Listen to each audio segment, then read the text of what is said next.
Bab 032. Cek, bisa-bisanya papa menghina putra sendiri. Ucap Amar merasa tidak terima. Papa cuma bercanda, selamat ya nak. Opa Aris memeluk anak tunggalnya. Terima kasih pak. Mama akan belanja untuk seserahan. Oh iya, kamu sudah siapkan cincin nikah belum? Oma Santika sudah mulai semangat. 107. Mama belanjanya setelah Zahra pulang kampung.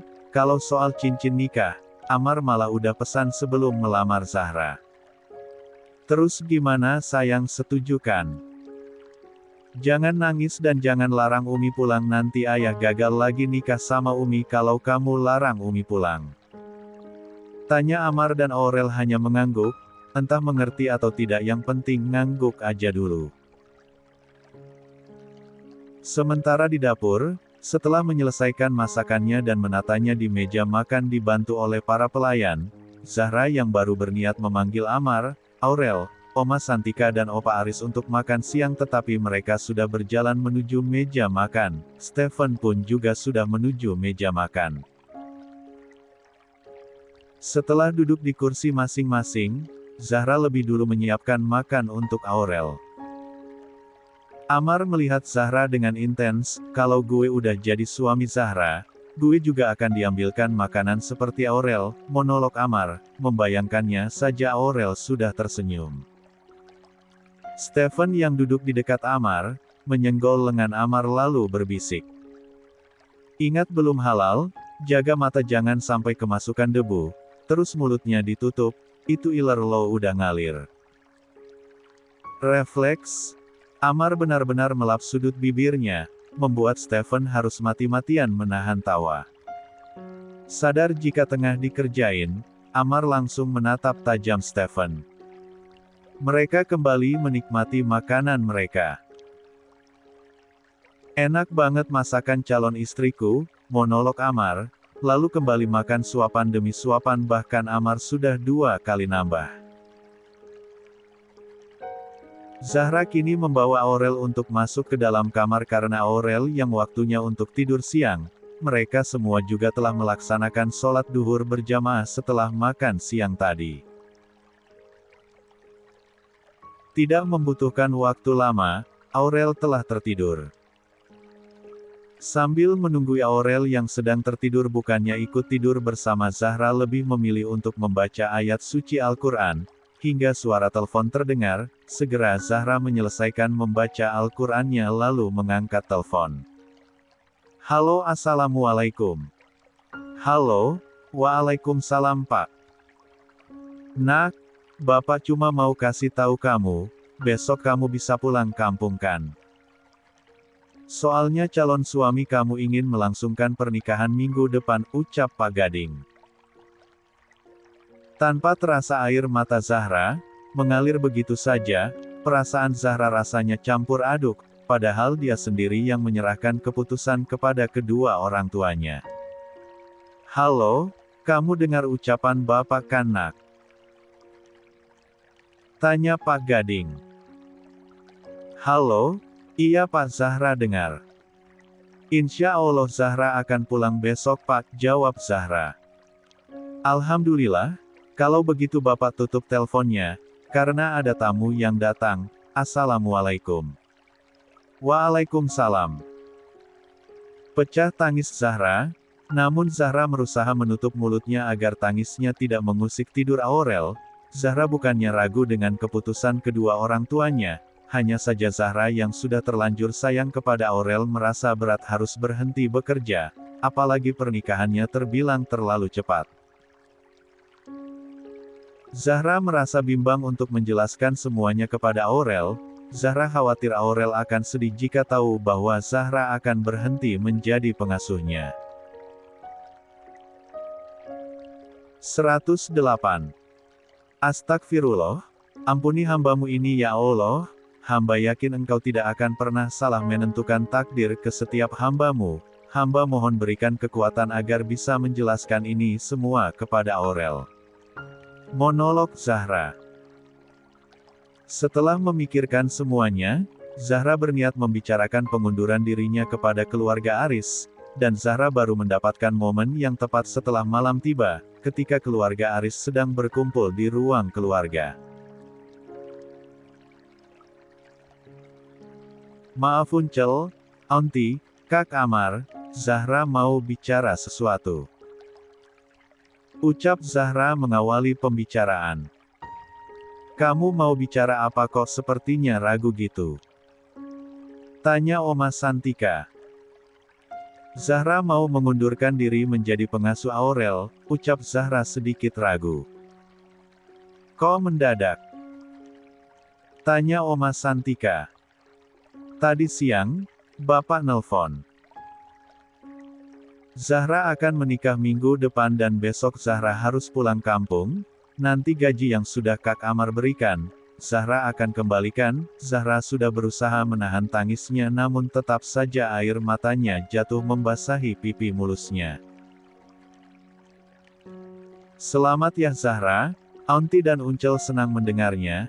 Untuk gaji yang sudah ditransfer Amar, anggap itu bonus untuk kamu, tapi kok kamu malah nangis sih? Memangnya kamu terpaksa menerima lamaran ini? Tanya Oma Santika menatap Amar yang memilih menyibukkan diri bermain dengan Aurel. Insya Allah, Zahra ridho dengan pernikahan ini. Zahra hanya merasa berat meninggalkan Aurel. Ucap Zahra terus terang. Amar menatap Zahra yang menangis, ingin rasanya Amar menghapus air mata Zahra dan memberikannya pelukan, tapi itu tidak mungkin terjadi. Bisa-bisa Zahra marah. Sayang itu uminya nangis, Aurel tenangin ya, jika ayahnya tidak bisa maka putrinya pasti bisa. Memang dari tadi Amar mengajak Aurel bermain agar tidak mengganggu obrolan Zahra dan Oma Santika. Mengetahui jika uminya menangis, Aurel meninggalkan mainannya lalu berjalan sofa yang diduduki Zahra. Umi kenapa nangis? Ayah yang pukul. Aurel naik ke sofa mengusap pipi Zahra.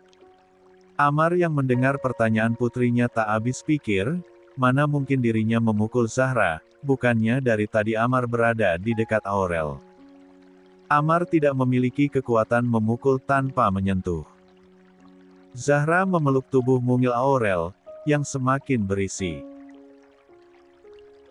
Umi tidak apa-apa sayang, nanti Aurel harus belajar yang rajin ya nak, harus dengarkan perkataan ayah, opa dan oma, harus rajin beribadah, terus doakan Bunda Yumna, walaupun Umi sudah tidak bisa bersama dengan Aurel lagi. Ucap Zahra memberikan nasihat, dan diangguki oleh Aurel. Selamat atas pernikahanmu, saya akan memesankan tiket untuk kamu pulang kampung besok pagi. Amar mulai membuka suara. Terima kasih Kak. Umi, Aurel ngantuk. Karena Aurel telah mengantuk, setelah memberikan ucapan selamat malam kepada semua anggota keluarga, Zahra membawa Aurel ke kamar. Tega kamu Mar, buat calon menantu papa nangis, ucap Opa Aris yang dari tadi hanya menyimak saja. Amar janji Pak, tangis Zahra sekarang akan Amar ganti dengan ribuan kebahagiaan. 109. Sedangkan di dalam kamar, Zahra terus memeluk Aurel, karena ini merupakan terakhir kali Zahra bisa melakukannya. Merasa waktu cepat berputar bahkan tanpa terasa waktu sudah menunjukkan pukul 5 pagi, Zahra telah bangun sejak jam 3 pagi untuk melaksanakan sholat malam lalu dilanjutkan dengan membereskan barang-barangnya. Pagi ini Aurel bangun lebih cepat karena ingin mengantar Zahra ke bandara. Setelah sarapan Amar mengantar langsung Zahra bersama dengan Aurel. Tak sesuai dengan rencana, Aurel saat di bandara marah menangis karena tidak ingin berpisah dengan Zahra. Setelah dibujuk oleh Amar akhirnya Aurel melepas kepergian Zahra. Kok nangis sih nak? Kamu kan sudah janji tidak menangis saat Umi pulang kampung. Aurel kan sedih, kalena Umi Pelgi hiks, ucap Aurel di sela isakannya. Sudah anak ayah yang cantik, lebih baik kita belanja bersama Oma untuk seserahan kepada Umi, bujuk Amar.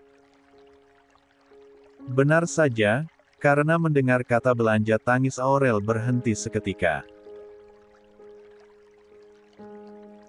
110. Hari berlalu begitu lama menurut Amar, hanya menunggu 1 minggu rasanya seperti menunggu 1 tahun lamanya. Selain mengurus beberapa pekerjaan kantor, Amar juga harus mengurus putrinya, yang semenjak kepulangan Zahra sering merengek dan menjadi semakin manja saja kepadanya. Demi melancarkan rencananya terpaksa Amar harus menuruti semua permintaan Aurel, mulai dari membelikan semua keinginannya, dan Aurel setiap hari diantar jemput oleh Amar ke sekolah. Bahkan setiap pulang sekolah Aurel akan ikut bersama Amar ke kantor Ariskop. Jika keinginan Aurel tidak dituruti, Aurel sering menangis dan meminta Amar untuk menelpon Zahra. Bukan tidak mengizinkan untuk saling berbicara lewat telepon, Amar hanya takut Aurel kecoplosan karena namanya juga anak-anak yang masih sangat polos. "Ayah, kapan kita ke rumah Umi?" tanya Aurel di sela memakan cemilannya. "Besok kita akan berangkat sama-sama," Aurel senang. Walaupun sibuk bekerja, Amar tetap menjawab pertanyaan Aurel. "Hole, Aurel linduo Umi ayah, Aurel sudah beli hadiah untuk Umi," ucap Aurel semangat. "Hadiah apa? Kok ayah tidak tahu?" ucap Amar. "Rahasia, nanti ayah minta lagi," ucap Aurel polos, padahal apapun yang dibeli Aurel dibayarnya pakai uang. "Amar, ayo kita pulang, pasti di rumah sudah ada Kak Nisa," ajak Amar. Mereka berdua memang berada di kantor Ariskop. Bersamaan dengan Amar dan Aurel yang keluar dari ruang kerja Amar, Stephen juga baru saja keluar dari ruang kerjanya. "Bagaimana, semua beres?" tanya Amar kepada Stephen. "Beres bos," jawab Stephen. "Kalau begitu kita pulang sekarang, dari tadi Mama sudah menelpon," ajak Amar. "Baik bos, Aurel mau Om gendong?" tanya Stephen, menunduk menatap Aurel yang juga mendongak menatapnya. "No, Aurel sudah besar, tidak mau gendong, Aurel belat," ucap Aurel menolak. Wah, pasti uminya Aurel bangga, baru berpisah 1 minggu, putrinya sudah dewasa dan tidak mau digendong lagi. Bangga Stephen. "Iya dong, Om, kata ayah Aurel halus mandili, nanti kan ada adik bayi, Aurel halus bisa jaga adik, gendong adik telus. Kalau Aurel masih digendong bagaimana bisa gendong adik bayi?" Aurel kembali lagi dalam mode cerewet. Dasar si Amar, belum juga nikah udah ngajarin putrinya mandiri. Andaikan Aurel tahu kalau ayah sengaja ngomong gitu agar nanti Aurel nanti tidak mengganggu saat Amar berduaan dengan Zahra, monolog Stephen menatap Amar. "Kalau gitu tangganya digandeng Om aja sampai parkiran, mau?" tanya Stephen yang diangguki Aurel. Kini, Amar berjalan lebih dulu, sementara Stephen dan Aurel malah berjalan santai sambil sesekali cekikikan, entah apa saja yang mereka bahas. Semoga saja Stephen tidak meracuni Aurel dengan kejahilan, karena Zahra sudah sangat bekerja keras agar mengurangi sikap Aurel yang dewasa sebelum waktunya. 111. Di sepanjang jalan Aurel masih berbicara saja, seakan pembahasannya tidak pernah habis, hingga tak terasa ketiganya telah sampai di kediaman Aris. "Assalamualaikum," ucap Aurel, Stephen dan Amar bersamaan. "Waalaikumsalam," jawab penghuni rumah. Ternyata, di rumah telah ramai karena kedatangan Oma Rieta, Opa Danish, Arsyad, Amira dan si kecil. "Nisa. Kakak Nisa," Aurel rindu belat sama kakak, ucap Aurel dramatis kemudian berlari memeluk Nisa. Kakak juga rindu, selamat Aurel akhirnya punya Umi, oh iya kamu tahu, kakak akan punya adik, ucap Nisa memberikan kabar gembira. Adik. Aurel adik Kak Aurel kan, ucap Aurel yang masih belum mengerti dengan ucapan kakak sepupunya. No, Umi kakak, hamil adik bayi, ucap Nisa. Beneran nak Amira? Kamu sedang hamil? Tanya Oma Santika karena baru tahu kabar bahagia ini juga. Alhamdulillah Aunty, bahkan usia kandungan Amira sudah masuk usia 4 bulan kok, jawab Amira.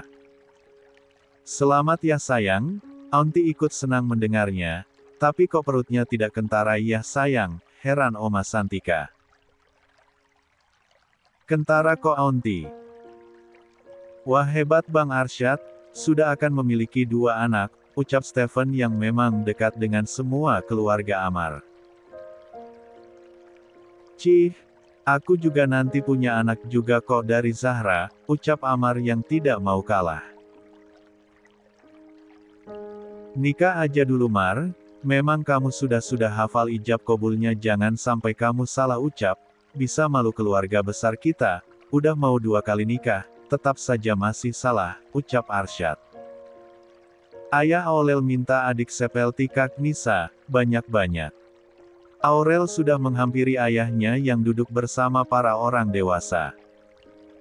Nanti Aurel mintanya sama Umi, ayah sih siap selalu, ucap Amar yang diangguki oleh Aurel. Pagi telah tiba, semua orang sudah bersiap untuk berangkat ke bandara, hataran pernikahan yang dibeli khusus oleh Oma Santika juga telah disiapkan, sesuai rencana mereka berangkat sehari sebelum pesta pernikahan di kediaman Zahra. Keluarga Amar akan menginap di salah satu hotel yang berada di kota daerah tempat tinggal Zahra. Amar sengaja menggunakan pesawat pribadi untuk mengantar keluarga besarnya. Amar juga sengaja mengajak Anggun dan Feby yang sudah sangat berjasa membantu Zahra selama berada di Jakarta. Sementara Nadia yang juga teman baik Zahra selama di Jakarta tidak bisa ikut serta karena diberi amanah untuk mengurus kantor, tetapi Amar sudah memberikan bonus besar kepada Nadia sebagai gantinya. Kedua bocah centil dan cantik siapa lagi kalau bukan Nisa dan Aurel di sepanjang perjalanan sangat bersemangat, mereka asyik menyanyikan lagu anak-anak membuat orang dewasa ikut terhibur mendengarnya. Baru saja mereka sampai di hotel setelah menempuh perjalanan yang sangat panjang, Amar sudah menerima telepon dari Zahra. Halo, Assalamualaikum Kak. 112. Waalaikumsalam Zahra, jawab Amar. Mendengar nama Zahra, Aurel yang baru merebahkan tubuhnya di atas kasur kembali berdiri dan berlari menghampiri ayahnya. Halo, Assalamualaikum Umi. Waalaikumsalam sayang, Aurel baik-baik saja kan sayang? Tanya Zahra. Aurel baik Umi, Aurel mau ke rumah. Belum juga Aurel menyelesaikan ucapannya Amar sudah memberikan kode agar Aurel tidak buka mulut. UPS, Soli ayah, Aurel lupa lem mulut Aurel, ucap Aurel, sambil cengengesan membuat Amar gemas mendengarnya. Sayang tadi kamu mau bilang apa? Tanya Zahra di seberang telepon. No, Umi Aurel mau ke kamar Kak Nisa, ucap Aurel, lalu berlari keluar kamar. Ada perlu apa kamu menelpon saya? Tanya Amar. Sengaja Amar bertanya to the point, karena bisa-bisa, pertahanan Amar runtuh sehingga saat ini juga Amar akan ke rumah Zahra untuk menikahinya. Amar tidak akan peduli jika pernikahan mereka dimajukan 1 hari. Zahra cuma mau tanya, apa kalian bisa datang di pernikahan Zahra besok? Karena kemarin Zahra sempat menelpon Aunty dan beliau bilang akan datang bersama Aurel, Zahra sudah mencoba menghubungi Aunty untuk memastikannya tapi nomornya sedang tidak aktif, ucap Zahra. Maaf Zahra, kami tidak bisa datang, kami sedang berada di rumah Kak Arsyad, saya juga sangat sibuk untuk datang ke sana, ucap Amar benar-benar tega. Baiklah Kak, Zahra titip salam kepada Aurel ya Kak. Zahra tutup dulu teleponnya. Assalamualaikum. Waalaikumsalam. Maaf sayang, Mas hanya ingin memberi kejutan, semoga pernikahan kita besok lancar, sehingga Mas bisa menjadikan kamu makmum Mas, monolog Amar. Belum juga resmi menikah sudah panggil sayang-sayang, gimana kalau sudah sah?